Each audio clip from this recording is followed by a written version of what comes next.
AC चला दूं? Comfortable? चालू है बंद है?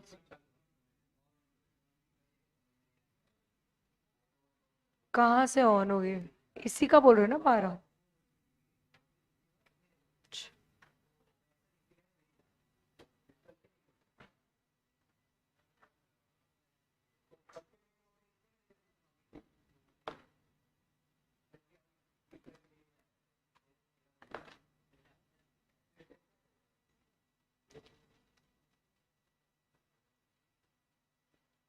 चलो, भेज दिया क्या लिंक? यस। मैं बहुत इधर खड़ी हो गई हूँ क्या?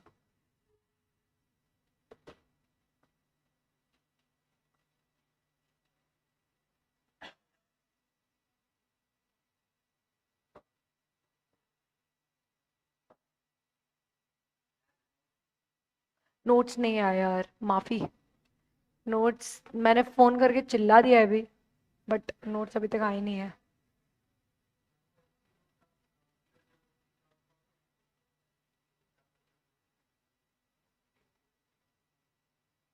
करते हैं, बंद करते हैं इस पे।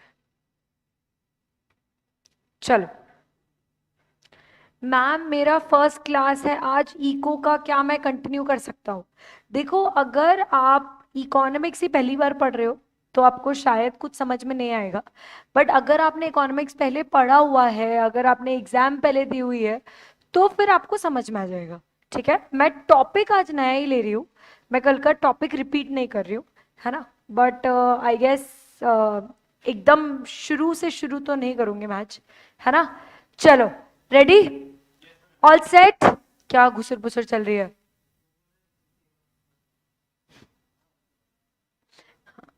यस। चलो, ऑल राइट। सो सबसे पहले कैसे हो सब लोग? बहुत बढ़िया, मजे में एकदम? यस? नहीं? मजे में नहीं हो? क्यों मजे में क्यों नहीं हो? मैथ्स अकाउंट्स नहीं हुआ तो मन नहीं लग रहा है? मिस कर रहे हो तुम लोग सर को? रोहन सर को मिस कर रहे हो? ठीक है, चलो, ऑल राइट। सो इकोनॉमिक्स में एक बहुत ही बढ़िया कॉन्सेप्ट होता है जिसका नाम है consumer surplus. Consumer surplus basically क्या बोलता है, हम लोगों ने कल एक बार इसका छोटा सा डिस्कशन किया था। कंज्यूमर सरप्लस बोलता है कि जब भी आप कोई भी सामान मार्केट में खरीदने जाते हो, ठीक है, जब भी आप कोई सामान मार्केट में खरीदने जाते हो, तो आप कितनी प्राइस उसके लिए पे करना चाहते हो, पर अगर वो और कम प्राइस पे आपको मार्केट में मिल जाता है, इसका मतलब कंज्यूमर सरप्लस हो गया। तो consumer surplus is how much are you willing to pay minus what you actually pay. Correct है? राइट? यस। अब देखो, अगर आप ज्यादा पे करने के लिए रेडी हो पर आप कम पे करते हो तो सरप्लस होगा, है ना? पर अगर मैं मार्केट में 14 रुपए की मैगी खरीदने गई, 14 रुपए लेकर 14 रुपीज में लेके मैगी खरीदने गई, पर मैगी कितने की हो गई? 15 की हो गई। तो अब तो मैं पे कम करना चाहती थी पर ज्यादा पे करके आ गई, तो ये क्या हो गया? कंज्यूमर डेफिसिट हो गया। आ रही है क्या बात समझ में? अब यहां पर आपको एक बात समझनी पड़ेगी, how much am I willing to pay. अपन ने क्या पढ़ा? What is consumer surplus? Price you are willing to pay, जितना पे करना चाहते हो, minus price, price you actually pay. Correct है? राइट? अब ये तो देखो, प्राइस यू एक्चुअली पे तो सेलिंग प्राइस है, ये तो सेलिंग प्राइस है ना? ये तो मार्केट में प्राइस फिक्स्ड है, बट ये कैसे डिसाइड करेंगे हम पे कितना करना चाहते हैं? ये कौन डिसाइड करेगा? ये कैसे डिसाइड होगा? चलो, ये कंज्यूमर मैम हम खुद डिसाइड करें हम कितना पे करना चाहते हैं, बट ये कैसे डिसाइड होगा? यूटिलिटी। पागल बच्चों, यूटिलिटी पढ़ा है ना कल? जितना यूटिलिटी मुझे मिलेगा उतना मैं पे करना चाहूंगी। करेक्ट है? राइट? है ना? तो this is basically derived from the marginal utility. Total utility भी नहीं, टोटल यूटिलिटी तो क्या होता है? Total utility of the amount all the units consumed. Totally utility क्या होता है, सारी यूनिट्स कंज्यूम होने पे कितनी यूटिलिटी है, हमें उससे फर्क नहीं पड़ता, हमें है कि हमें एडिशनल सेटिस्फैक्शन कितना हो रहा है। तो मार्जिनल यूटिलिटी पे डिटरमाइन होगा कि हम कितना पे करना चाहते हैं, minus how much are we actually paying. How much are we actually paying is selling price. वो तो वो दुकान पे हम जब जाते हैं अपना मुंह दिखाते हैं, वो अपने को इतना पैसा बोल देता है कि भाई देखो इतने पैसे तुमको ये प्रोडक्ट खरीदने के लिए लगेंगे। करेक्ट है, राइट? आ रही क्या बात समझ में? बहुत अच्छे से लाइव वाली जनता सबको क्लियर है? ठीक है। अब देखो एक बहुत ही बढ़िया चीज बता रही हूँ, ठीक है, अपने बीच की बात है, कोई किसी को जाके बताएगा नहीं, है ना? हाँ,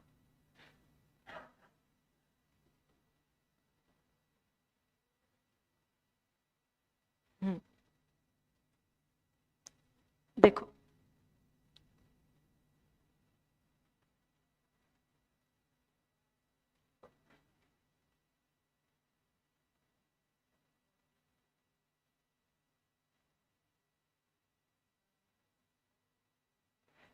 जादू, है ना? अब देखो यहां पर कैसा है, यहां पे प्राइस और यहां पे क्वांटिटी, ठीक है, क्वांटिटी डिमांडेड, राइट? ठीक है। अब देखो एक सिंपल सी बात बताती हूँ मैं आपको, ये तो जीरो है ना? अगर प्राइस P1 होती है, क्वांटिटी Q1 होती है ना? प्राइस कितनी होती है? P1, तो क्वांटिटी होती है Q1।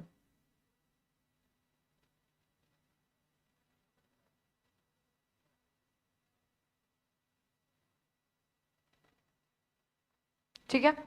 लेकिन अगर प्राइस P2 है तो क्वांटिटी थोड़ी सी कम हो जाएगी, राइट? है ना?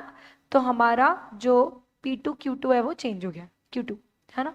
अगर प्राइस P3 है तो क्वांटिटी और थोड़ी कम हो जाएगी, यही तो हमने लॉ ऑफ डिमांड में पढ़ा है ना? तो हमारा जो डिमांड कर्व है वो हमारा करीब करीब इस तरह से जाता है। आ रही क्या बात समझ में? ठीक है, हमारा डिमांड कर्व करीब करीब इस प्राइस पे जाएगा, ऐसे पे जाता है। अच्छा, there will be a point जब प्राइस इतनी हाई हो जाएगी, लेट्स हम इसको बोलते हैं पी एक्स, कि उस पे जीरो क्वांटिटी डिमांडेड रहेगी। करेक्ट है, ऐसा भी हो सकता है, ध्यान से समझना आप जो बोलने जा रही हूं मैं, ठीक है? पर मुझे एक बात बताओ, क्या अलग अलग क्वांटिटी के लिए अलग अलग प्राइस चेंज होती है क्या? कि जिस दिन मैं 2 मैगी खरीदने गई उस दिन उन्होंने 10 रुपए में बेच दी, जिस दिन मैं 3 मैगी खरीदने गई उस दिन उन्होंने पर मैगी 9 रुपए में बेच दी, जिस दिन मैं एक ही मैगी खरीदने गई उस दिन उन्होंने 14 रुपए में बेची। ऐसा होता है क्या? नहीं। मैं अगर 2 मैगी खरीदूंगी वो 28 में बेचेंगे, एक खरीदूंगा 14 में बेचेंगे। आरी बात, हाँ होलसेल में थोड़ा फर्क पड़ता है। आरी बात समझ में? पर हम यहाँ पे होलसेल की बात कर रहे हैं क्या? नहीं, क्योंकि हम यहाँ पे बात किसकी कर रहे हैं? Consumer surplus, and consumer is the end user. आ रही है क्या बात समझ में? तो आपको एक चीज यहां पे समझनी पड़ेगी कि कंज्यूमर के लिए प्राइस के हिसाब से क्वांटिटी चेंज नहीं होती है। मैं यहाँ पे क्वांटिटी बढ़ाने या गिराने की बात नहीं कर रही हूं, मैं ये बोल रही हूं कि price will be constant. It's just that the person will be willing to pay sometimes high, sometimes low price. आ रही है बात समझ में? Yes, करेक्ट है। अब ध्यान से सुनना जो बोलने जा रही हूँ, ठीक है? बहुत ही मतलब एकदम ओहो चीज बताने जा रही हूँ, पागल हो जाओगे, देखना, कूद मत जाना इधर उधर, ठीक है? ध्यान से सुनना। अपन लेट्स से प्राइस को कांस्टेंट रखता है, ये प्राइस है पी ओ, है ना? ये प्राइस है। अब इसी प्राइस पे अलग अलग अलग अलग क्वांटिटीज हो सकती हैं। इसी प्राइस पे, प्राइस तो सेम है, क्वांटिटी ए बी सी ओ, ये क्वांटिटीज अलग अलग हो सकती है। आ रही है क्या बात समझ में? यस। ये क्वांटिटीज अलग अलग क्यों है सेम प्राइस पे? इसके दो रीजंस हैं। कितने रीजंस हैं? दो। पहला reason, price do not change with the quantity. यहां तक क्लियर है ना? मैं अगर 2 मैगी की पैकेट खरीदूंगी तो क्या वो 14 की जगह 12 रुपए में दे देंगे? नहीं, वो कितने में देंगे?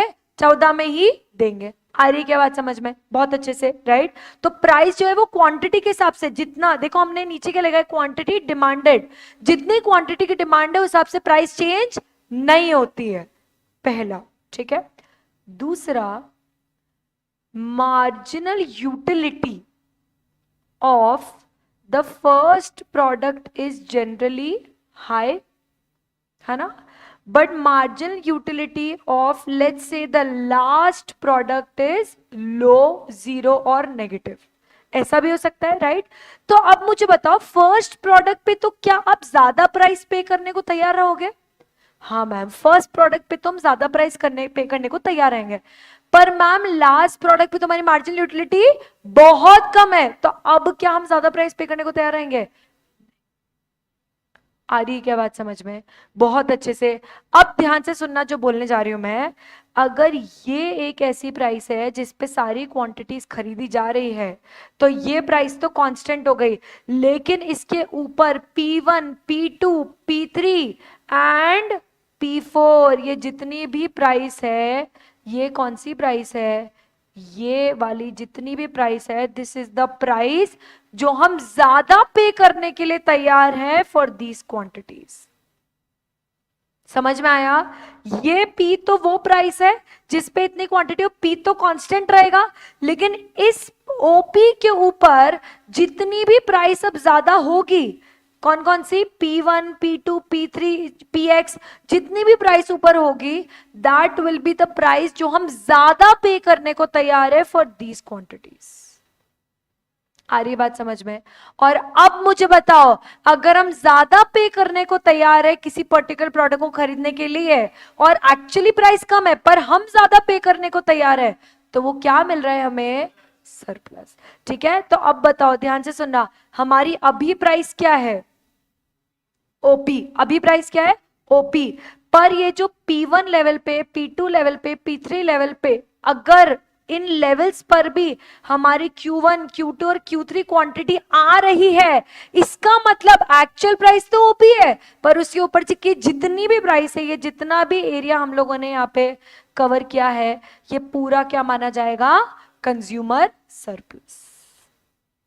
आ रही है बात समझ में? बहुत अच्छे से, एकदम बढ़िया तरीके से, मजेदार तरीके से। लाइव वाली जनता, बढ़ेंगे आगे? यस, चलो ठीक है। तो दो चीजें क्लियर है। पहला, प्राइस जो है वो क्वांटिटी के हिसाब से चेंज नहीं होता, तो प्राइस तो कांस्टेंट रहेगा और क्वांटिटी चेंज होगी। और मैम क्वांटिटी क्यों चेंज होती है? क्योंकि मैम फर्स्ट क्वांटिटी जो हम कंज्यूम करेंगे उसके लिए तो हम ज्यादा प्राइस पे करने को तैयार है, लेकिन जो आगे की क्वांटिटीज हम कंज्यूम करेंगे उसके लिए तो हम कम प्राइस पे करने को तैयार है। और वो क्यों? Because of the law of DMU, correct है, राइट। इसीलिए मार्जिन यूटिलिटी क्यों चेंज होती है, तो हमारी क्वांटिटी का जो डिमांड है वो धीरे धीरे कम हो जाता है, बट जो इनिशियल लेवल की जो क्वांटिटीज होती है, क्या उस पर हमें कंज्यूमर सरप्लस मिल जाएगा? यस। समझो मैंने क्या बोला। फर्स्ट और सेकंड जो लेवल की यूनिट्स होती है, मैं एक साथ 5-6 स्लाइस खा रहे हैं पिज्जा के, first slice, second slice, third slice, fourth slice और फिफ्थ स्लाइस, जो पहला स्लाइस होगा, क्या उस पर मैं ज्यादा प्राइस पे करने को तैयार हूं? यस। क्यों ज्यादा प्राइस पे करने को तैयार हूं? क्योंकि इसकी मार्जिनल यूटिलिटी ज्यादा है। तो क्या फर्स्ट स्लाइस पे कंज्यूमर सरप्लस ज्यादा रहेगा? यस, रहेगा ना? ठीक है। क्या सेकंड स्लाइस पे भी ज्यादा रहेगा? हाँ, फर्स्ट से थोड़ा कम रहेगा पर ज्यादा रहेगा। थर्ड पे कंज्यूमर सरप्लस गिरने लग जाएगा, फोर्थ फिफ्थ में तो कंज्यूमर डेफिसिट में आ जाएगा, क्योंकि फोर्थ फिफ्थ यूनिट पे मेरी यूटिलिटी अब कम हो गई है, और यूटिलिटी कम हो गई इसका मतलब मैं कम प्राइस पे करने को तैयार हूं, इसका मतलब कंज्यूमर डेफिसिट हो गया। क्लियर? समझ में आया? अब रीड करते हैं। अब जो मैंने बड़ी बड़ी बातें की हैं यहाँ पे, वो आप जब पढ़ोगे तो आपको लगेगा अरे मैम। अच्छा बताओ, अब यहाँ पर पॉइंट्स मार्क करके बताना, नाम लिखे हुए यहाँ पे, कौन सा एरिया कंज्यूमर सरप्लस है? आर, बताओ कौन सा एरिया है? D, P1R। तुम बोलना चाह रहे हो ये पूरा एरिया कंज्यूमर सरप्लस है? कि सिर्फ ये एरिया कंज्यूमर सरप्लस है? ऊपर का हुआ ना।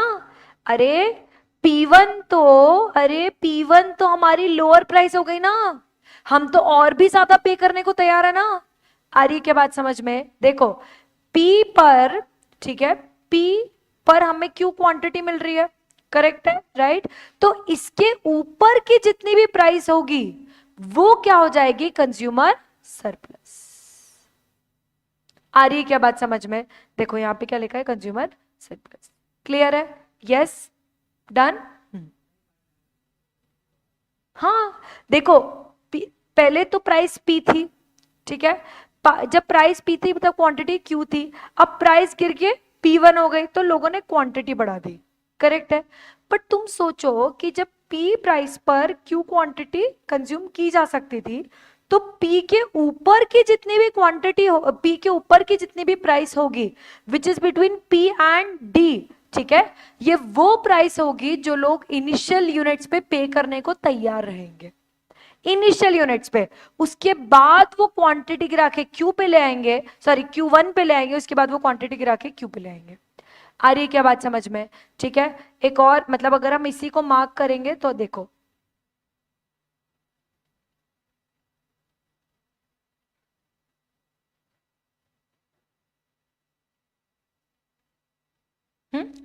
एक पॉइंट आएगा जिसपे, रुको इसको हम ऐसा बना लेते हैं, ध्यान अभी इसमें क्लैरिटी मिल जाएगी थोड़ी। हाँ ये पॉइंट देखो, ठीक है, यही क्वांटिटी के लिए हम इनिशियल लेवल पे ज्यादा प्राइस पे करने को तैयार है ना, तो इसलिए ये वाला जो एरिया होगा ये सरप्लस माना जाएगा। आ रही है क्या बात समझ में? बहुत अच्छे से, यस, ठीक है, डन। बढ़े आगे, चलो, क्या हो गया, सब बढ़िया है ना? चलो अब देखो इसमें कुछ कुछ प्रॉब्लम्स हैं, इसमें प्रॉब्लम्स क्या क्या है? सबसे पहला, कंज्यूमर सरप्लस को आप प्रिसाइसली मेजर ही नहीं कर सकते। प्रिसाइसली मतलब एकदम टू द पॉइंट, सटीक, एग्जैक्ट, क्या आप मेजर कर सकते हो?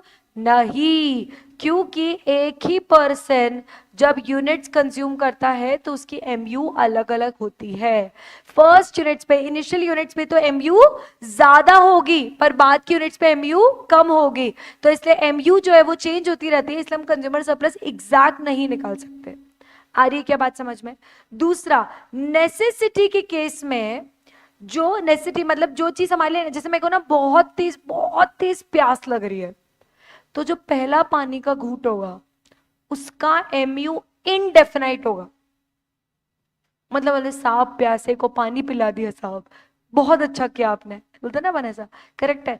तो अगर नेसेसिटी गुड्स होते हैं तो उसकी इनिशियल यूनिट्स का कंजम्पशन का जो एमयू होगा वो इनडेफिनेटली लार्ज होगा। माइक गूंज रहा है क्या?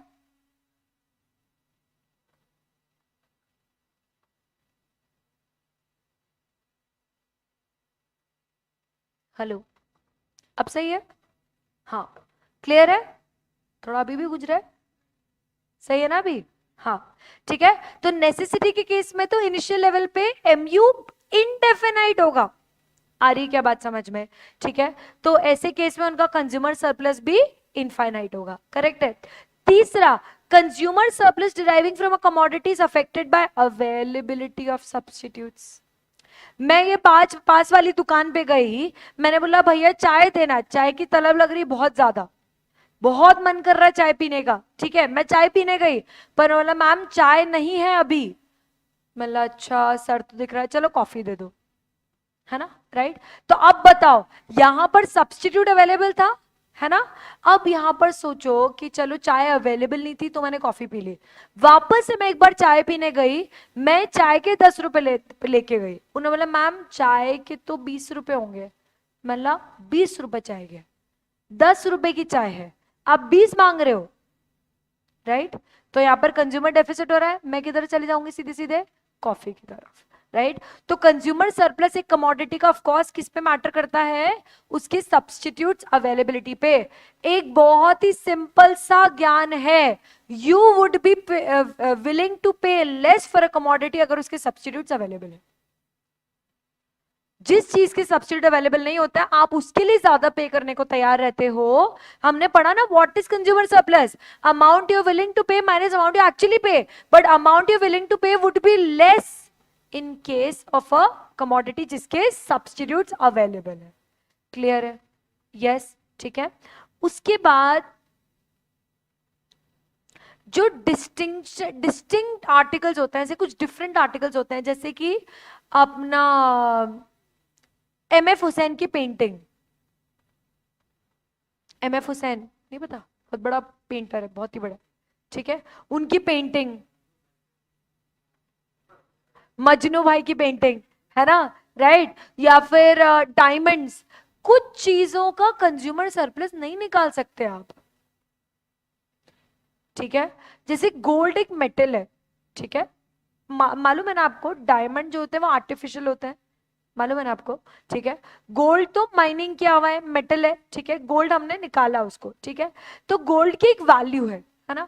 डायमंड की वैल्यू तो मार्केट से डिटरमाइन हो रही है, मार्केट की फोर्सेस से डिटरमाइन हो रही है, आ रही के बात समझ में, ठीक है। तो द पॉइंट इज कुछ ऐसी चीजें होती है जिसमें कोई क्लैरिटी नहीं कि आप पे कितना करना चाह रहे हो, how much are you willing to pay, कुछ चीजों को लेके कोई क्लैरिटी नहीं होती कि आप कितना पे करने को रेडी हो। क्लियर है? तो उसमें कंज्यूमर सरप्लस हम नहीं निकाल सकते, ठीक है। नेक्स्ट, अब देखो,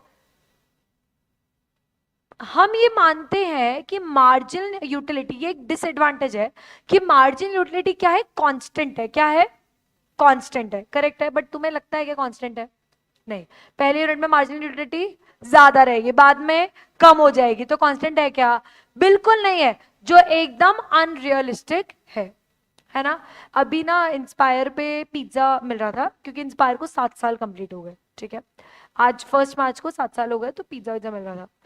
अब जब मैं खाना खाने बैठ रही थी तब पिज्जा आता है, खुशबू पहले आ जाती है, पिज्जा बाद में खुलता है, ठीक है, मेरी तो नाक वैसी बहुत तेज है, तो मैंने यार पिज्जा की खुशबू आ रही है, मेरे को तो खाना है, बट उन्होंने बोला मैम पर अभी खुला नहीं है, आप निकाल के खा लो, मैंने नहीं नहीं अब मैं अकेले क्या खाऊंगी, मैंने चलो छोड़ो जान दो। अगर मैं उस समय खा लेती तो उस स्लाइस की जो यूटिलिटी होती है, मतलब ओहो, लेकिन अब मैंने खाना खा लिया, फिर मैं नीचे आई, फिर मैंने बोला अरे वो पिज्जा, तब तक तो पिज्जा खुल चुका है, तब तक तो मतलब पूरे इंदुलाल कॉम्प्लेक्स में महक जा चुकी थी कि पिज्जा खा रहे हैं यहाँ पे, ठीक है। उसके बाद जब मैंने वो पिज्जा का स्लाइस खाया, मेरे को इतना मजा थोड़ा है, क्यों, मेरा पेट भर चुका था। आ रही क्या बात समझ में? तो मार्जिनल यूटिलिटी विल चेंज, तो ये बहुत ही अनरियलिस्टिक, एकदम बकवास चीज है बोलना कि मार्जिनल यूटिलिटी सब जगह सेम रहेगी। क्लियर है? तो कंज्यूमर सरप्लस भी अकॉर्डिंगली एक कमोडिटी का यूनिट यूनिट के हिसाब से चेंज होगा, ठीक है। यस, अब ध्यान से सुनना, इसके एडवांटेजेस क्या है कंज्यूमर सरप्लस के। पहला देखो, ध्यान से सुनना, consumer surplus perceive large surplus are more likely to repeat their purchases. सीधी सी बात है, वो कंज्यूमर्स जिनको किसी प्रोडक्ट से बहुत ज्यादा सरप्लस मिल गया, वो परचेज रिपीट करेंगे। डीमार्ट, मैं ज्यादा प्राइस एक्सपेक्ट करती हूँ पर कम प्राइस में खरीद के लाती हूँ, सरप्लस मिल गया मैं वापस जाती हूँ। फिर मैं ज्यादा प्राइस एक्सपेक्ट करती हूँ, कम में मिल गया, सरप्लस मिल गया, वापस जाती हूँ। सो कंज्यूमर्स जिनको किसी कमोडिटी से सरप्लस मिल गया वो रिपीट करेंगे, तो बिजनेस के लिए तो बढ़िया, करेक्ट है, राइट। दूसरा दूसरा इंपॉर्टेंट, ये कंपनीज को उनकी सेलिंग प्राइस सेट करने के लिए बहुत जरूरी है, ठीक है, कि वो सेलिंग प्राइस कितनी सेट रखें। अगर कोई कंज्यूमर कम पे करने के लिए रेडी है, उसकी सेलिंग प्राइस ज्यादा हो गई, उसको कंज्यूमर डेफिसिट मिल गया, क्या वो वापस आएगा? नहीं।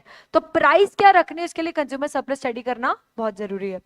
तीसरा, कॉस्ट कितनी लगा सकते हो। देखो सेलिंग प्राइस क्या होती है, cost price plus profit is equals to selling price, बचपन में पढ़ लिया था अपन ने, बहुत बचपन में, है ना, राइट।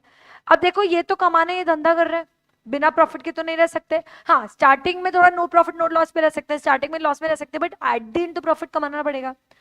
सेलिंग प्राइस अगर आप बहुत कम रखते हो कंज्यूमर सरप्लस के चक्कर में, तो प्रॉफिट नहीं कमा पाओगे, राइट।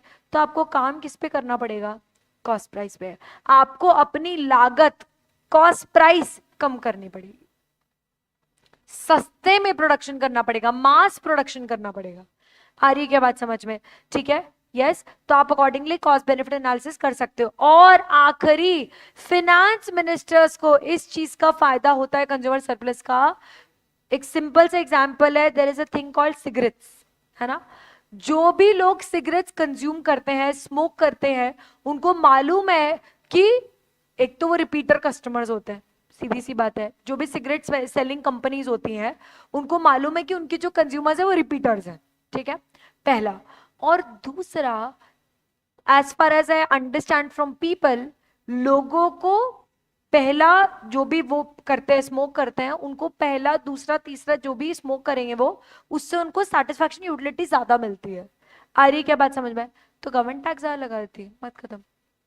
गवर्नमेंट को मालूम है ना कि सिगरेट्स स्मोक करने से यूटिलिटी अच्छी मिलती है लोगों को, यूटिलिटी सेटिस्फैक्शन पहला, और it is a repeater purchase, correct है। सिमिलरली तुम कोई भी इंटॉक्सिकेशन की बात कर लो, मैं कह रही हूं तुम चाय की बात कर लो, बट चूंकि चाय इज अ एफएमसीजी प्रोडक्ट इसलिए उस पर बहुत ज्यादा टैक्सेस नहीं लगा सकती, बट लिकर पे तो लगा सकती है। तो गवर्नमेंट अगर लिकर पे टैक्स लगा रही है, वो क्यों लगा रही है? बिकॉज गवर्नमेंट नोज कि consumer would be willing to pay more than the actual price. मुझे आदमी एकदम ठीक नहीं लग रहा है, आ रही क्या बात समझ में? यस, ठीक है, सारे पॉइंट्स क्लियर है एकदम, है ना। चलो एक बार फटाफट से क्विकली 10 सेकंड में पॉइंट्स रीड कर लो।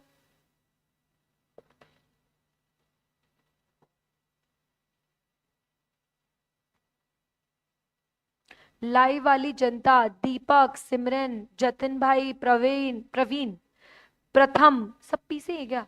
हुजैफा, जतिन भाई, और कौन है? सूरज, एमडी, जानिशार आलम, तन्वी, श्रेया, राणा, पूर्वेश। यार मुझे तुम लोगों ने एक बात बहुत बढ़िया लगती है, one thing that I love about CA students is, आप लोग एक्टिव बड़े होते हो, बहुत एक्टिव होते हो, मतलब चैट्स में रिस्पॉन्ड करने में बहुत एक्टिवली तुम लोग, मतलब चैट में तो काफी एक्टिवली बच्चे रिप्लाई करते हैं। हम्म, क्या बोल रहे हैं इसमें?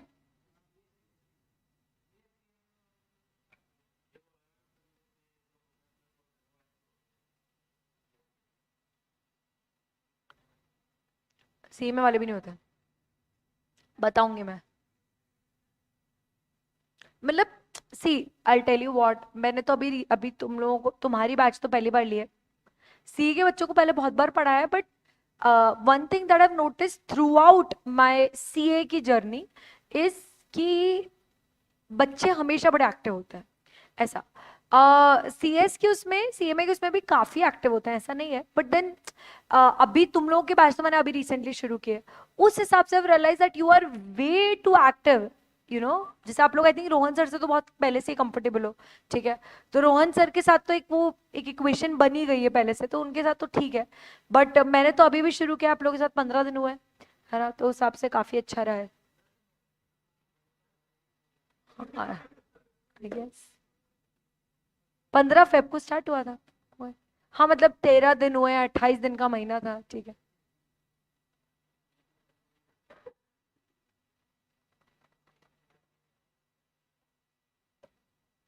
डन, चलो चलो चलो चलो चलो चलो चलो।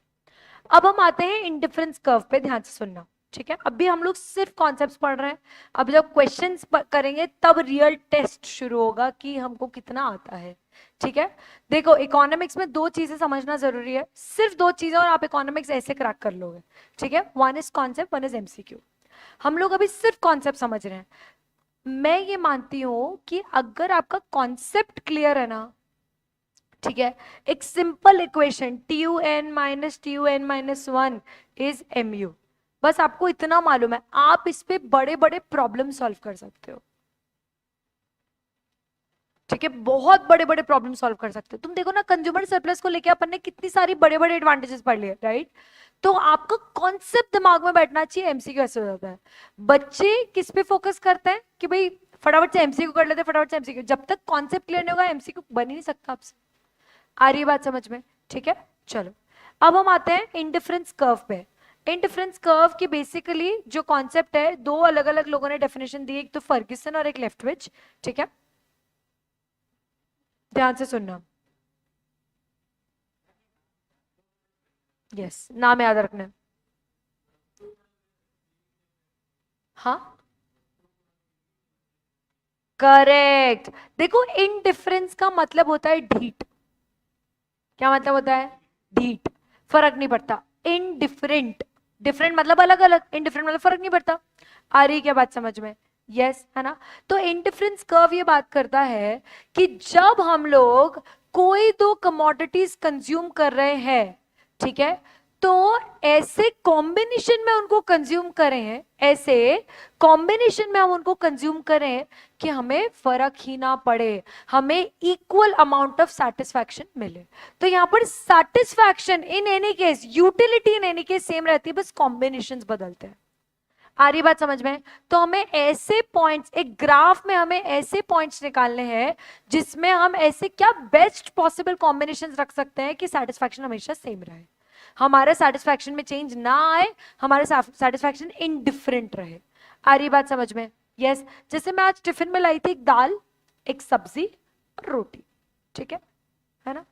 दाल और सब्जी दोनों बेकार बनी थी, दोनों ही अच्छे नहीं थे। तो मैं चाहे सब्जी ज्यादा खा लूं, मैं चाहे दाल ज्यादा खा लूं, मेरा सेटिस्फैक्शन दोनों में खराब है।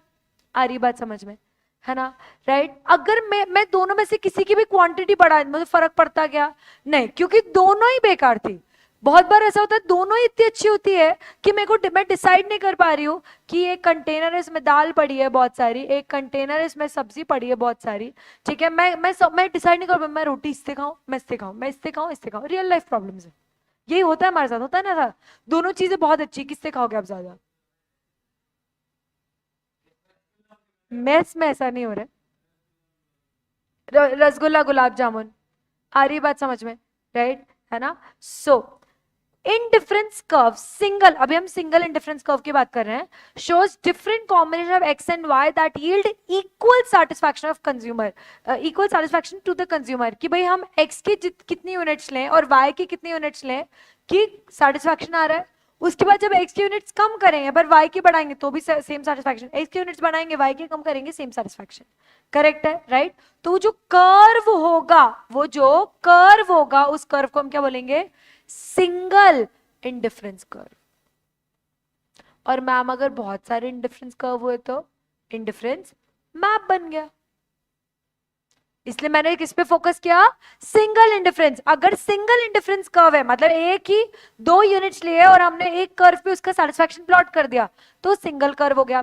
पर अगर हमने मल्टीपल इंडिफरेंस कर्व ले लिए तो बन गया, क्या बन गया? इंडिफरेंस मैप बन गया। ठीक है? Indifference curve is a combination of goods which is each of which yield मतलब provide the same level of total utility. Total utility, चाहे एक्स ज्यादा वाई कम, एक्स इक्वल वाई ज्यादा, एक्स इक्वल वाई इक्वल, ठीक है, x ज्यादा Y कम, या फिर एक्स कम वाई ज्यादा। आ रही बात समझ में? कैसे भी इन तीनों में जो टोटल यूटिलिटी है वो सेम आनी चाहिए। क्लियर है सबको? बहुत अच्छे से, ठीक है। अब इसमें हम लोगों ने कुछ चीजें ध्यान में रखी। पहला, एक कंज्यूमर ना बड़ा रैशनल है, रैशनल मतलब प्रैक्टिकल, रैशनल मतलब प्रैक्टिकल है, ठीक है। एक कंज्यूमर रैशनल है, प्रैक्टिकल है, इसका मतलब क्या? He will try to maximise his satisfaction. वो कोशिश करेगा कि वो अपना सेटिस्फैक्शन मैक्सिमाइज कर दे, मैक्सिमम कर दे। आ रही क्या बात समझ में? पहला। दूसरा, ऑर्डिनल यूटिलिटी, यूटिलिटी जो है वो ऑर्डिनरली, ऑर्डिनरली मतलब नेचुरली हम बता सकते हैं that is consumer is able to tell total order of his preferences.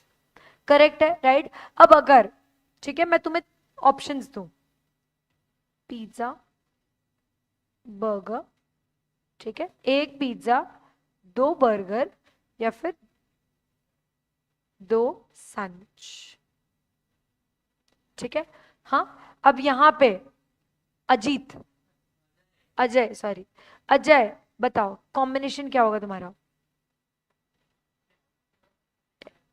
एक पिज्जा प्लस एक सैंडविच, ठीक है, बहुत बढ़िया। मानिक, तुम्हारा क्या होगा? दो सैंडविच बस। कोल्ड ड्रिंक नहीं है ना, लिखी कोल्ड ड्रिंक। देखो आदमी डिमांड करने लग जाता है। हाँ सुमित, 2 बर्गर बस, बुर्गर, सॉरी नाम भूल गया मैं आपका।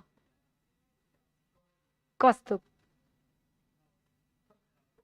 काओ, यस, काओ काओ, हाँ बोलो। बस एक पिज्जा। राम नाम है? अरे वाह, पहले तो नहीं बताया तुमने ये। राम, अभी चेंज करना, लाइक नाम क्या आपका? भीमराव राव, ठीक है बताओ। एक बर्गर एक पिज्जा, और आप? सेम, आपका नाम? सत्यम, ठीक है, एक बर्गर और एक पिज्जा, करेक्ट है, समझ में आया सबको? अब द पॉइंट इज, अब सुनो, अब ध्यान से सुनना। हर कंज्यूमर, एक नालायक, एकदम एबले बच्चे हो गए तुम लोग। एबले समझते हो? एबला समझते हो? बताती हूँ मैं थोड़ी देर में, ठीक है। अब देखो, मैं थोड़े दिन बाद बताऊंगी, मैं बोलती बोलती हूँ थोड़े दिन एबला तुमको, ठीक है। देखो, हर कंज्यूमर, यहाँ पर ऑर्डिनल यूटिलिटी का मतलब क्या है? हर कंज्यूमर को पता है कि उसका प्रेफरेंस क्या है, ठीक है। और यहाँ पर किसी का प्रेफरेंस किसी और के प्रेफरेंस से चेंज नहीं हो रहा है। आ रही है बात समझ में? ठीक है। क्या सुमित ने कौस्तुभ के हिसाब से चेंज किया? नहीं। सुमित ने बोला मेरे को 2 बर्गर खाना है, कौस्तुभ ने बोला मेरे को एक पिज्जा खाना है, चेंज हो रहा है? नहीं, because they are able to tell their order. आ रही क्या बात समझ? That is ordinal utility. Ordinal utility का मतलब क्या होता है? A consumer is able to tell his order, बात खत्म। प्रेफरेंस क्लियर है? यस, ठीक है। यहाँ पे प्रतीक ने बोल दिया है 2। मैम आपका यूट्यूब पे लाइव था ना? हाँ मैं लाइव थी। 2 बर्गर एक पिज्जा एक सैंडविच, रहीन ने बोल दिया, ठीक है। बस नॉन सेटिएटी, नॉन सेटिएटी का मतलब क्या होता है? नॉन सेटिएटी का मतलब आप इसमें सोचते नहीं हो, आप शर्माते नहीं हो, इसमें more is preferred to less. आप ज्यादा, आप ओवर ईट कर लोगे अगर आपको मिल रहा है तो। एक नॉर्मल कंज्यूमर ज्यादा प्रेफर करेगा कम से, ठीक है। कम नहीं खाएगा, वो ज्यादा खा लेगा। कम कंज्यूम नहीं करेगा, वो ज्यादा कंज्यूम कर लेगा, ठीक है। अगर आप कहीं घूमने जाते हो, 3 दिन के हिसाब से 3 कपड़े लेके जाओगे, पर 1-2 कपड़े एक्स्ट्रा रख ही लेते हो, काम आ गए तो। More is preferred than less. आ रही है बात समझ में? ट्रांसिटिविटी ऑफ चॉइस, अब ये क्या बोलता है? If a consumer prefers A to B and B to C, he must prefer A to C. अगर ए और बी के बीच में, अगर वो ए चूज कर रहा है और बी और सी के बीच में वो सी चूज कर रहा है, तो उसको ए और सी चूज कर लेना चाहिए, नॉर्मल। आ रही है क्या बात समझ में? ठीक है। बी और ए के बीच वो किसको चूज कर रहा है? ए को। बी और सी के बीच वो किसको चूज कर रहा है? सी को। आ रही है बात समझ में? तो ए और सी को चूज करना चाहिए। अब उसमें भी वो डिसाइड करेगा कि उसको ए चूज करना है या सी चूज करना है। क्लियर है सबको? यस, बढ़े आगे। चल, अब देखो, यहां पे कॉम्बिनेशन है। कॉम्बिनेशन क्या है? देखो, कॉम्बिनेशन यहाँ पे क्या है? फूड और क्लोथिंग, है ना। अगर हम एक एक पहला कॉम्बिनेशन, हम 1 यूनिट ऑफ फूड लेते हैं और 12 यूनिट्स ऑफ क्लोथिंग लेते हैं, गुस्सा नहीं, ठीक है ना। या फिर हम 2 यूनिट्स ऑफ फूड लेते हैं और 6 यूनिट्स ऑफ क्लोथिंग लेते हैं, इसको हमको देख के क्या समझ में आ रहा है? फूड महंगा हो रहा है ना, राइट। उसके बाद C combination, 3 units of food, 4 units of clothing. अरे पर फूड भी कितना खाओगे? यस। उसके बाद next 4 units of food and 3 units of clothing, ठीक है। आ रही है क्या बात समझ में? यस, ठीक है। अब यहां पर आप देखो कि marginal rate of substitution, MRS, कैसे निकला? देखो, क्लोथिंग का अगर हम देखें तो पहले क्लोथिंग, देखो पहले तो सब्स्टिट्यूशन कुछ हुआ ही नहीं, फर्स्ट कॉम्बिनेशन में तो कुछ सब्स्टिट्यूट हुआ ही नहीं, फर्स्ट कॉम्बिनेशन नॉर्मल था, 1 unit of food 12 units of clothing. पर जब हमने इधर फूड बढ़ाया, इसका मतलब हमने क्लोथिंग को फूड से रिप्लेस कर दिया, सब्स्टिट्यूट कर दिया, तो हमने 6 यूनिट से सब्स्टिट्यूशन किया। कितने यूनिट से सब्स्टिट्यूशन किया? 6 यूनिट से। उसके बाद जब हमने फूड 3 किया तो हमने यहाँ पे क्लोथिंग 4 कर दी। इसका मतलब हमने कितने यूनिट से सब्स्टिट्यूट किया? 2 यूनिट सब्स्टिट्यूट कर दी। आ रही है क्या बात समझ में? बहुत अच्छे से। और अब आपको कंपेयर करना है ए से नहीं, ए से बी, फिर बी से सी कंपेयर करना है, फिर सी से डी। जब हम सी से डी कॉम्बिनेशन पर आए तब फूड अब 4 हो गया और क्लोथिंग 3 हो गई। तो अब कॉम्बिनेशन में हमारा सब्स्टिट्यूशन क्या हुआ? 1 यूनिट का। आ रही क्या बात समझ में? बहुत अच्छे से। हम ए से बी, बी से सी, सी से डी वाले में जाएंगे। बच्चे यहाँ पे क्या करते हैं मैं पहले बता रही हूँ। बच्चे सोचते हैं कि मैम पहला हमारा कॉम्बिनेशन था 112, ठीक है, सी कॉम्बिनेशन में 3 4, तो इसका मतलब हमने 8 यूनिट सब्स्टिट्यूट कर दी ना? नहीं, 8 नहीं, हम लोगों ने पहला कॉम्बिनेशन 1 12 रखा था। सॉरी, हाँ, पहला कॉम्बिनेशन हमने 1 12 रखा। उसके बाद जब हमने 12 की जगह 6 यूनिट्स कंज्यूम की और 1 की जगह फूड की 2 यूनिट्स कंज्यूम की, तो हमने क्लोथिंग की कितनी यूनिट्स को सब्स्टिट्यूट किया? 6। अब हम बी से ही कंपेयर करेंगे सी को, कि जब हमारी बी में 6 यूनिट्स थी क्लोथिंग की और अब 4 हो गई, तो हमने बी की मतलब क्लोथिंग की कितनी यूनिट्स को सब्स्टिट्यूट किया? 2 यूनिट्स को। आ रही है क्या बात समझ में? ठीक है, बच्चे यहाँ पे गलती करते हैं कि वो ए कॉम्बिनेशन से कंपेयर करते हैं। हमें बस प्रीवियस वाले कॉम्बिनेशन से कंपेयर करना है। एमआरएस बहुत इजी है, सीधे है ना, सीधा सीधा निकल गया। आ रही है क्या बात समझ में? बहुत अच्छे से। अच्छा, 12 के आगे 0 क्यों लगा? क्योंकि 12 units of clothing and 1 unit of food was the first combination, तो कोई सब्स्टिट्यूशन हुआ ही नहीं। आ रही है क्या बात समझ में? बहुत अच्छे से। यस, ठीक है। अब देखो हम इसको प्लॉट करते हैं। मैं इसको लिख लेती हूँ 1 2 3 4, 1 2 3 4, ठीक है। और इसका तो फोन फेंक दिया तुमने वहां पे, इतना गुस्सा? हाँ, यहाँ पे 12 6 4 और 3, ये हो गया क्लोथिंग, ये हो गया फूड। करेक्ट है ना? अब देखो, बताओ। 1 यूनिट ऑफ फूड, हमने फूड कहां रखा है? एक्स एक्सिस पे। क्लोथिंग का रखी है वाई एक्सिस पे। तो 1 यूनिट ऑफ फूड पर हम क्लोथिंग कितना यूज कर पा रहे हैं? 12 यूनिट्स, ठीक है। 2 यूनिट्स ऑफ फूड पर हम क्लोथिंग कितने ले पा रहे हैं? 6, करेक्ट है। 3 यूनिट्स ऑफ फूड पर हम कितने ले पा रहे हैं? 4। और 4 यूनिट्स पर हम कितने ला पा रहे हैं?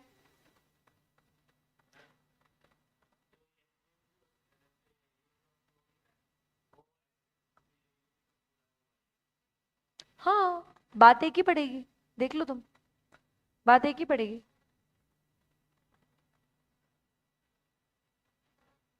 ठीक है,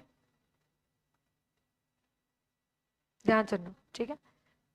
0 1 2 3 4 5 6 7 8 9 10 11 12, ठीक है ना?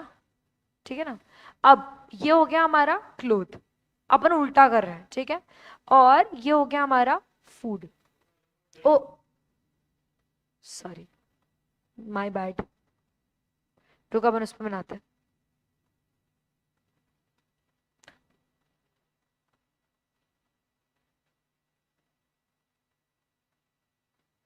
ठीक है ना?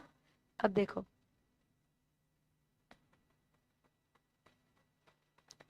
1 2 3 4 5 6, तुम क्या काउंट कर रहे हो? 8 9 10 11 और 12। कौन है? कौन बोला ये?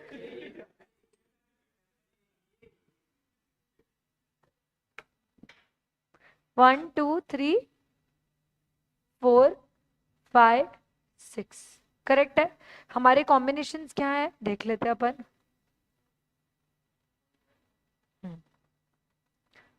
1 12 2 6 3 4 4 3, ठीक है ना? अब देखो, सबसे पहला है, यहां पे हो गया हमारा क्लोथिंग और यहाँ पे हो गया फूड, करेक्ट है।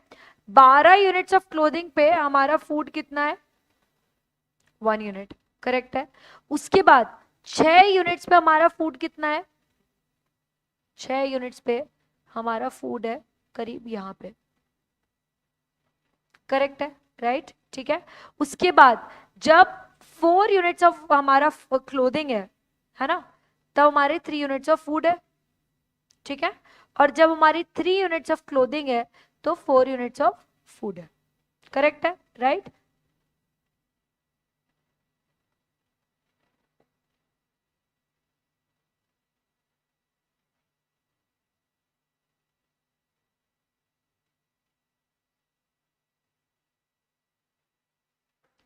ए, बी, सी और डी, ठीक है। ये 4 ऐसे कर्व्स हैं, सॉरी ये 4 ऐसे पॉइंट्स हैं जिसपे सैटिस्फैक्शन इक्वल है। तो हम ये बोल सकते हैं A is equals to B is equals to C is equals to D, T U is equals to T U is equals to T U is equals to T U. समझ में आया? मैम पर इसका curve ऐसा flat क्यों है? उसका curve ऐसा क्यों था? उसका रीजन सिंपल है, जो यूनिट को आप ज्यादा कंज्यूम कर रहे हो, अगर आप उसको एक्स एक्सिस पे रखोगे तो ऑफ कोर्स उसका कर्व फ्लैट होगा, नेचुरल। समझ में आ रही बात?